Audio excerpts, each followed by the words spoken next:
I think you'll have opportunities to ask questions later to Anita, because we're going to move on to my story. Hi, so my name is Amandine. I'm a lecturer in the School of Math as well, and I guess I'm here because I've got a bit of a different story. So mathematics is not my only passion in work. So I'm going to tell you how I got there, and I guess some of you relate to that. So basically, I come from there, you can probably hear it, from France, Alsace, so very close to the ocean, and the story is how I got from there to here, which is a great job at UNSW, and spending most of my free time on a sailing boat in Sydney Harbour. Okay, so I tried to think who I was as a 17-year-old like you, and maybe before that as well. So I had many interests. My first interests were friends, and I guess some of you as well. Yes? No? That's a bit sad then. I hope so. Oh, sorry, I should not say that. Okay, so friends. Then I really loved the water. So I loved swimming. I started quite young.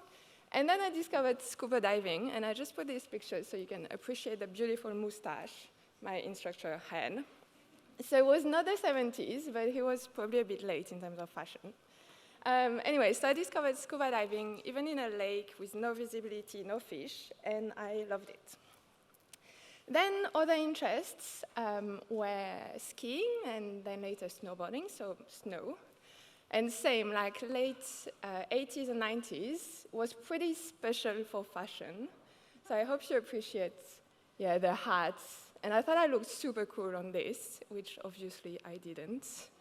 But yes, that was me. Then a bit of music, and then school. And mostly I liked going to high school because I could catch up with friends. But I was good at math because it made sense to me, and it was easy, more than other courses. So then in terms of career, when you have to choose what you're going to do, so I went through the list, and friends, well, my friends at least, were not really helping, like probably bad influence, according to my family, so not helping to find a career.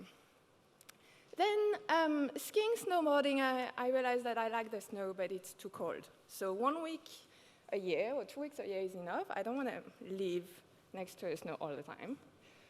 Music, I was just not good enough. No way I could make a living out of that. And finally, well, what's left is math, which sounds like a good option, right, to find something, a job, and make a living. So I had math, and then swimming, well, maybe I can just go and live close to the ocean and make it a hobby and do something with my mathematical skills. Okay, so that's what I did. So I loved math, I loved the ocean, and then in France, 15 or a bit more years ago, if you were good in math, you had to do engineering. That was like, the best thing you could do, and what people were pushing you to do.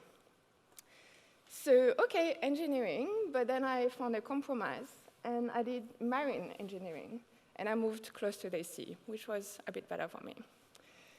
Then I realized that actually engineering is not for me. I don't really like studying forces and structures and rust and how to fight rust and these kind of things. What I liked is fluid dynamics, for example. So I decided to do a master's of research in parallel. And that led to an internship. So you can do an internship of 6 months, anywhere you want, if you can.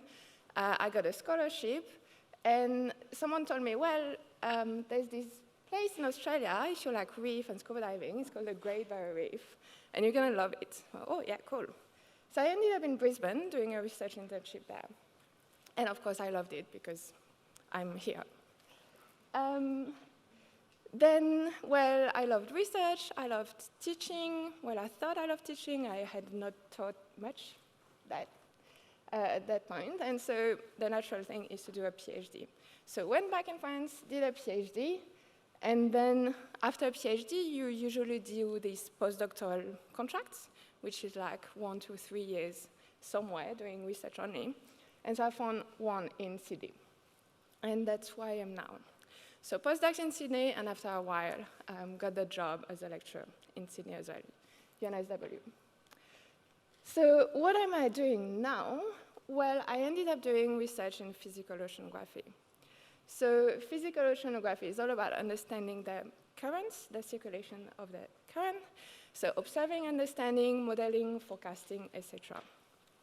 And in particular, I study everything that's happening around Australia with the East Australian current, which was made famous by Finding Nemo, which is one of your questions in the booklet. Yes. Okay, so we can talk about oceanography another time, but basically, why do I like my career? Why do I like my choices? Well, I get to go to sea for work, and this is pretty cool. So I just came back from 1 month on this research vessel, which is called the Investigator, between Brisbane and Hobart to measure the East Australian current. Then this is me super happy in Antarctica, like Emma, I guess, yeah, we're a bit similar in the path. Antarctica, and we were measuring the global warming and ocean warming in the Southern Ocean. So amazing experience, as you can guess. Then there's math. There's math different ways, so a lot of mathematical diagnostics to understand what's happening. There's math in modeling, in forecasting as well, the ocean, like for the atmosphere as well. For example, this is the equation of momentum, so that what controls the movement of the water. There's some programming as well, which I like, coding, and you get to make pretty pictures, like this one. So here you can see it's, the arrows shows the current. So it's an eddy, rotating current. Then you get to program, plot everything, and then interpret your results, because it's physics, everything has a meaning and it makes sense. For example, here you're going to compute vorticity to see how much rotation there is.